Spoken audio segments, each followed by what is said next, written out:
Our next presenter is Christophe Malaterre from Université du Québec in Montreal, here in Canada. Christophe, please go ahead. It's all yours. So thank you. I'm really happy to be here. It's a great conference. Thanks for the organizers for having all of us together and sharing our, the different tools and how we use these tools to move forward our research in HPS.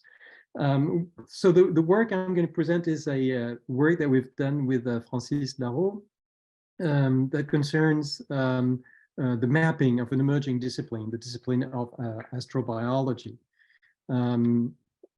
So it's more a work in the area of science studies or social studies of science, if you will, that the need of which emerged from discussions with members of the astrobiology community that were quite uncertain about the boundaries of their discipline somehow. And I'd say that maybe contrary to what Lucas showed this morning when he was talking about, big science and being very structured with like a website portal. So we understand there is a community that is extremely structured. Here with astrobiology is a very loose community. It's more a community formed by interdisciplinary relationships. So what we wanted to do is try to see if text mining approaches could be used to map the research themes being present in astrobiology and also help us understand the different social networks and how those social networks have changed over time. So astrobiology is something, it is disciplinary field, a domain of research, or whatever you want to call it, that emerged in the last decades of the 20th century. There are several lines of research that came together in the 1960s already, origin of life research, space biology, astronomy, planetary sciences. And according to the NASA astrobiology roadmap, astrobiology is the search for potentially inhabited planets beyond our solar system, the exploration of Mars and the outer planets. It also includes laboratory and field investigations of the origins and the early evolution of life. It also includes studies of the potential of life to adapt to future challenges, both on Earth and in space. So as you see, it's very, very broad. The AstroMap European Astrobiology Roadmap of 2016 defines astrobiology as the study of the origin, evolution, and distribution of life in the context of cosmic evolution. This includes habitability in the solar system and beyond. So it's also worth noting that astrobiology has seen the appearance of different institutions. There are learned societies, there are different journals, there are sets of conferences, there are even institutes and courses being taught at different universities. But the question we really wanted to ask was, what is astrobiology in practice, or actually as we can see it from the publications that are present in astrobiology. So there have been previous attempts at answering this type of questions in the sort of bottom-up way. There's been a text mining studies done in 2014 that has mined about 1,500 abstracts and articles written by members of the NASA Astrobiology Institute, and these were documents listed in the NASA Astrobiology Institute annual reports of 2009, 2010, and 2011. These were based on the use of mutual information clustering approaches, and they interpreted the resulting clusters as topics. And this provides, a first snapshot already in 2014 of the actual content of astrobiology, but it was somehow limited to NAI members and to those specific years. There was also another work published in 2018 that was based on bibliometric studies of nearly 6,000 publications retrieved from the Weight of Science that focused more on origin of life research, but also has interesting connections to astrobiology. So what we've done here was to see if we could use text mining on a broader set of data to mine the topics and the research content of astrobiology. And also we wanted to do this to see if it was possible to do some sort of social network analysis. Usually social network analysis are done with citation analysis and bibliometric approaches. But if you do this, then you need to add another supplementary layer of information in order to be able to interpret these bibliometric networks. So here our approach was to try to see if we could combine both aims somehow. Let's say at the same time identify research topics in a discipline such as astrobiology, and at the same time see if we could use this to identify also a community of authors behind these topics. So the approach that we took was to implement text mining methods over a representative corpus to identify the major research topics and their evolution through time. So we used here the complete full text content of 3 major astrobiology journals. We also compared this with previous analysis and with the roadmaps I just mentioned. And we used the topics to also build author topic profiles and then identify author groups based on their topic profiles. And here we assume the existence of what we call, underlying or hidden communities of interest, underlying communities of authors that can be identified because they share the similar topics. They share something similar about the semantic content of their publications. And we here propose to interpret these hidden communities of interest of authors based on their topic profiles. So, and we show, by doing this, we show that we can interpret networks without any extraneous information. So this is the corpus that we used. It's a fairly small corpus, a bit less than 4,000 articles, but these are full text articles, and they are from these 3 journals, from the Astrobiology, which is now the leading journal of the field, the International Journal of Astrobiology. As you can see, the two of them were founded in the 2000s, and the pioneering journal of the field, which is Origins of Life and Evolution of Biospheres, which was actually named Space Life Sciences in the 60s, and then Origins of Life, and then Origins of Life and Evolution of Biospheres more recently, and which is sort of this is the more the veteran somehow journal of the field. The research design that we followed was that after preparing the corpus, we did the topic analysis, and then we did the community analysis. So the corpus preparation was very straightforward. We harvested the documents, full texts. We cleaned the data, the text and the metadata also. We tokenized, lemmatized, tagged also the full text so as to filter only noun, verbs, adverbs, and adjectives. And then we did a bag of word vectorization. And then we did the classic LDA topic analysis to identify the distribution of topics in the documents and the terms in the topics. We used the top words to interpret the topics as well as sample documents. And we then labeled the topics manually. Then we did a topic clustering using simple correlations between topics in documents. Then we did the community analysis. We computed the author's topic profiles based on the topic distribution in their respective documents. So we agglomerated, if you will, the topic profiles of all the documents of the same authors. And then we built the communities based on these author profiles. So these are the raw results of the topic modeling, the LDA topic modeling. You see the labels that we gave to the topics, the top 10 words here that we used to as a basis to interpret the topics. What you do not see are the sample articles that we used also to better interpret the topics.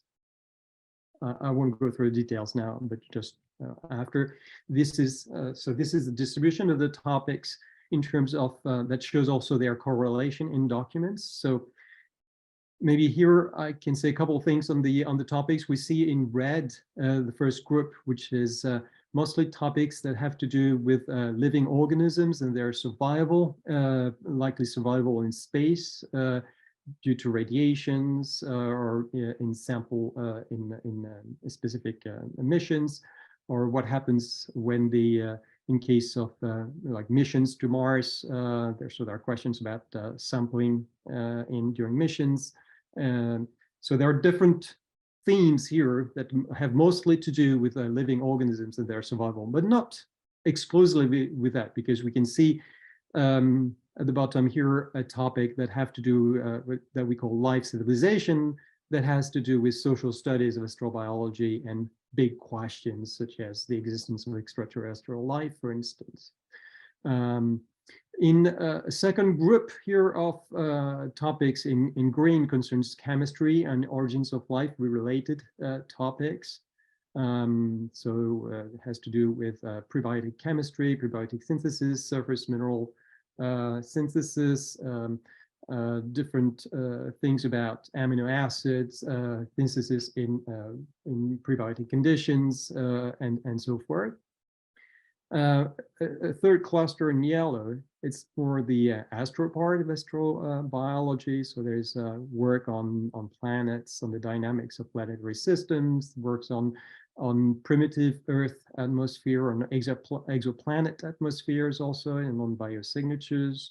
There's also work on chirality here, and a lot of modeling being present here. And finally, a fourth group of topics have to do with geology. So it's like a geological and any other potential traces or biosignatures of life are typically found here. So a broad diversity of topics that one can make sense and that do relate to what is commonly understood as being part of astrobiology. This is the Dichronic Evolution of the topics. And so here we can see interesting things and interesting changes. As you can see, some of the red topics have decreased significantly. Meaning that this type of research being published in the journals of astrobiology as they came, to be established more and more in the field, they came to decrease, and then some other topics came to take over. In green, it's more the origins of life, the type of research also that was maybe very core in the 70s, 80s, and then relatively decreased.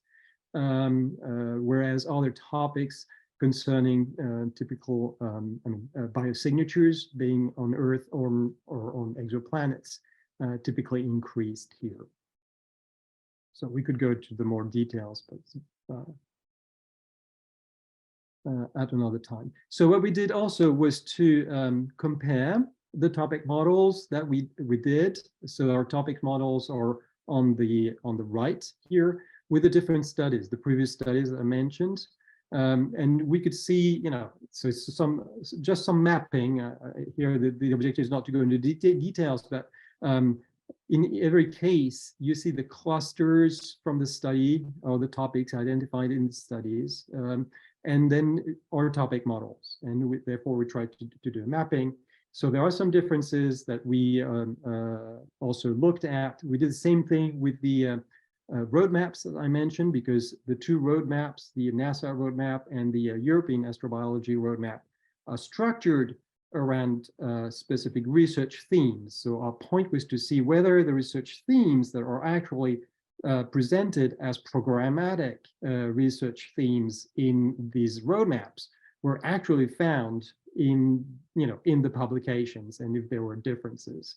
So this is also something I think interesting that came out of the study. So we saw some differences. So some of the key differences concern the role and place of space biology and astrobiology. Space biology, they studied the impact of space conditions on physiological functions, and that appears as a specificity of the early astrobiology publications, and it's now much more marginal. There are themes that have also faded out of interest. So themes about contamination and planetary protection, themes about chirality and the role of minerals. And then we found all the themes that could be present in the publications that were not being considered as truly constitutive of the discipline as astrobiology as described by the roadmaps, like works in social studies of astrobiology, education, and outreach. And then we found also some ambivalence of astrobiology with regards to origins of life studies, because origins of life studies, is definitely part of the roadmaps, and so programmatically it is understood as being part of astrobiology. But when you look at the publications, it tends to have a life of its own and being no longer as present as it was in the past. Based on those topics, when we so as I said, we built so from the topic modeling, one of the outcome of the topic modeling is a topic profile for every document, right, for every article. So since we had the authors, we were able to recompute a topic profile for all the authors based on an average of the topic profiles of their articles. Now, from these author profiles, we were able to look at the correlations of these profiles in the corpus, and we could do this by time period. This led to this correlation network. So here we have just one example from the first decades of publications, where every dot is an author. The dot is called, the size of the dot is proportional to the number of articles, and the color of the dot is based on the dominant topic of the author, right?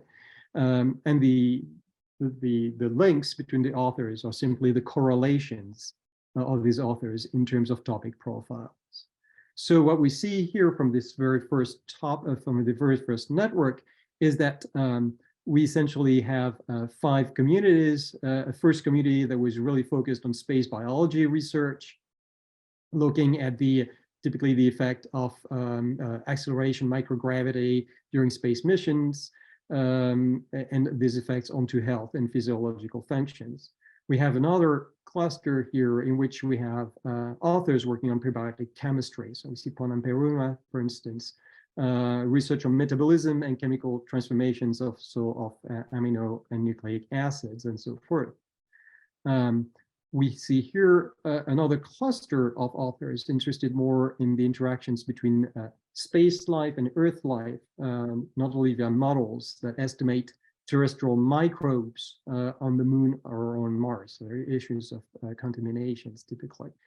And then we have 2 communities here that are somehow split, working on traces of life, one on the origin of photosynthesis and its traces, and the other one clearly including micropaleontologists, SHOP typically. So this is the type of picture that we can build, and this is what the network is, the same type of network looks like, but in the 2010s, 2020s, we see a more diversity of communities based on the diversification of the research topics here, and we see some new communities sort of somehow springing up. So I won't go into the details here because I can see the clock running. But the key thing is that this type of approach, I think, makes it possible to identify what we call this hidden communities of interest among researchers. And we do this by analyzing the similarities between author, publication, and topic profiles. This can be done also with the diachronic perspective. We can interpret the community interest directly based on the content of the publication. So we do not need any extraneous context. And this type of approach is, I think, one of its interests is that it can be used in context where no bibliometric data are available, right? So we can build this type of communities and look into the community structure without any bibliometric data being available. So we're looking now currently at other time periods. We're looking at doing some community detection to clearly identify author communities and characterize these communities with their own community topic profiles. And we're also looking now at ways of doing some genealogies between these different communities across time. So I can see how one community of one time period is related to one or several other communities at another time period. Right? And with this, I'll thank Francis, who could not join us today, but who worked with me on this paper, and I will thank also Sari Lemable, a student who helped us with author disambiguation. And I'll be happy to take your questions. Thank you very much, Christophe. Grace, please go ahead. Could you go back a few slides? I don't remember the name of the slide, but keep going. The next one to the right. The next one. Yeah, so what's the significance of the top one being like really neat and the bottom one being like tangly? It's just that they structured their topics differently, and the thing is that depending on the headings that they had, these headings included many more topics. So you can see there are only 2, 4, 7 communities that they detected through their bibliometric studies, and these communities map onto many different fields here. So we could say so sometimes you'd say, for instance, the last one here maps onto 2 topics that we had on our end on the same cluster. So we could say it's not a big deal, but we may be more worried when there is something like this cluster here, which takes a topic from our cluster here and another one from that other cluster. So I think it all boils down to how you make clusters and the granularity of your clustering. Thank you. Thank you, Jamie.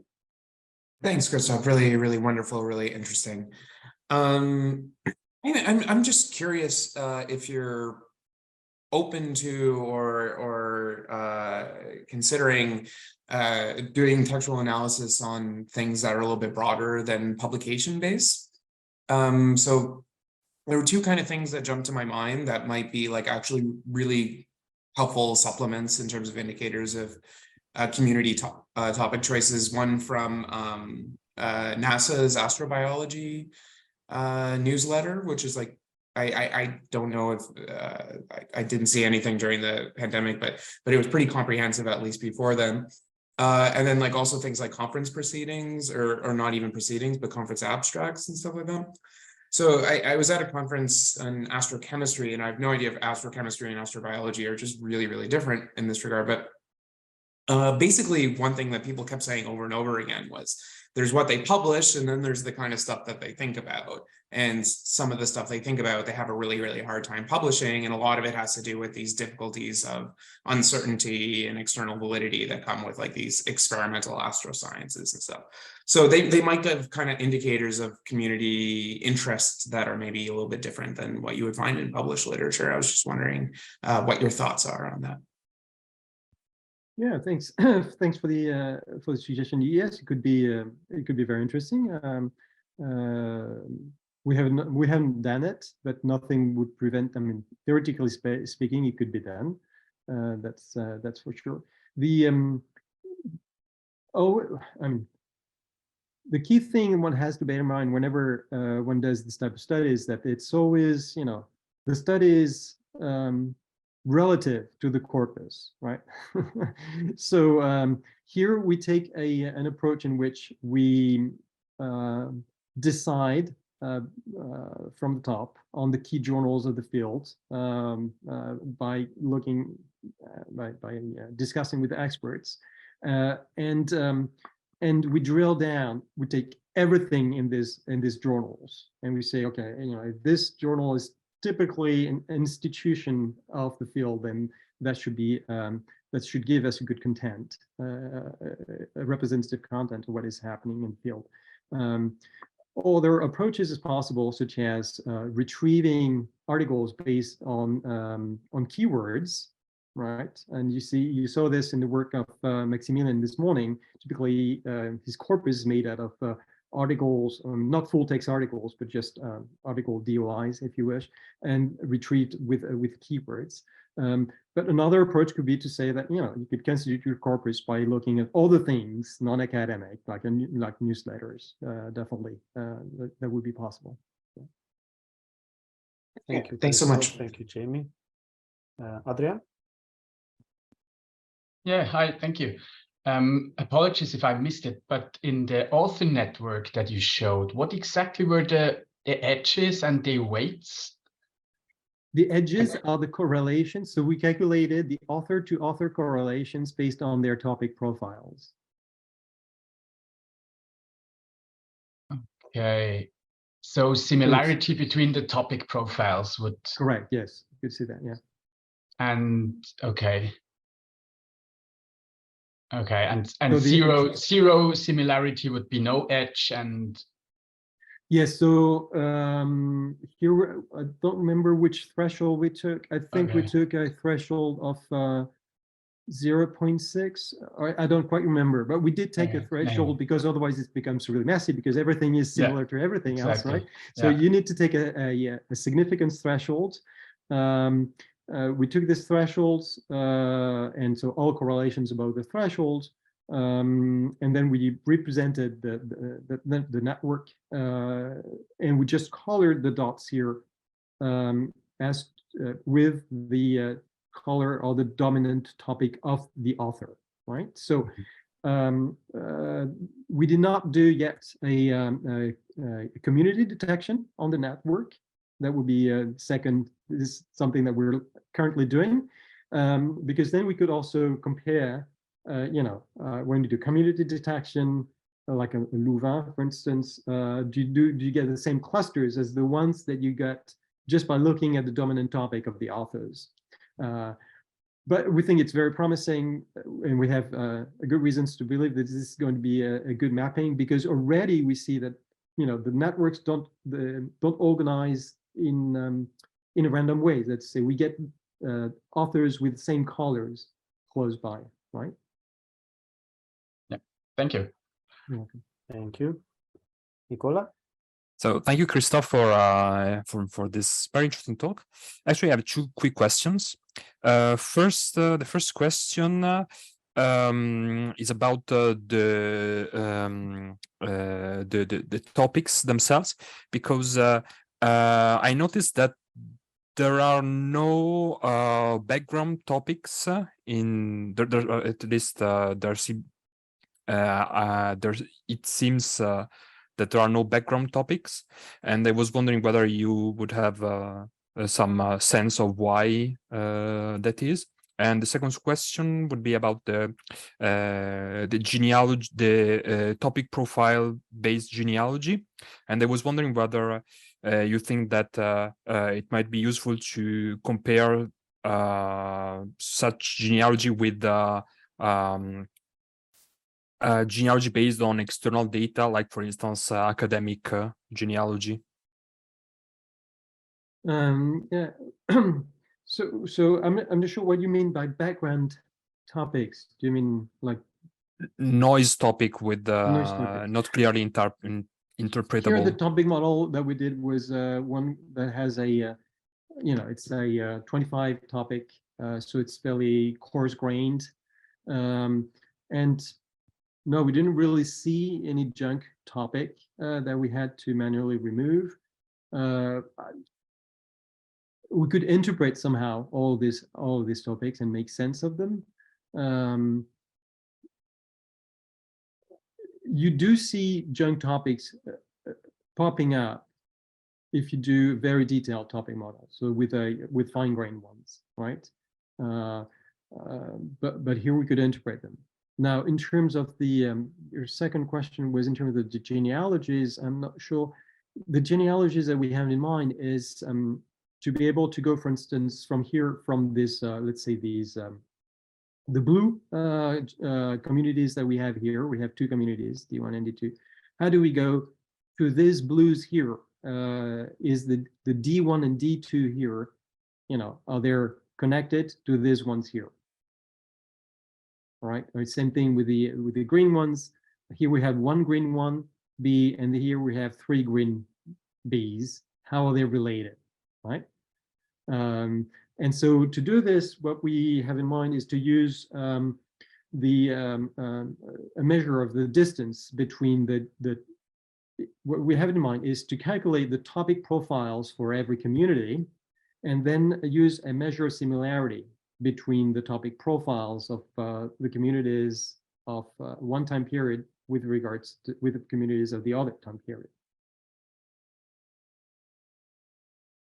And this way, the closer the communities based on their topic profiles, the more likely there will be a direct connection between these communities.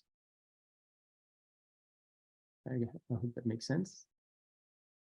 Yeah, I was just wondering whether would you expect such a genealogy to map onto more let's say institutional based to a possible genealogies based on institutional affiliation data or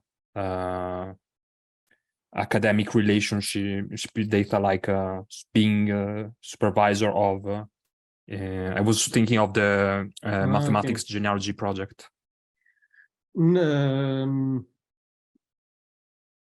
don't have that type of data here, but it could be. The thing is that here we're just dealing with 4 decades, so sometimes the same name may be on the four graphs, right? But yeah, it could be a possibility if we had the data. Yeah. Thank you very much, everyone, for your questions. And just for the sake of time, we'll probably have to stop here. Thank you again, That's good. Christophe. Thank you all.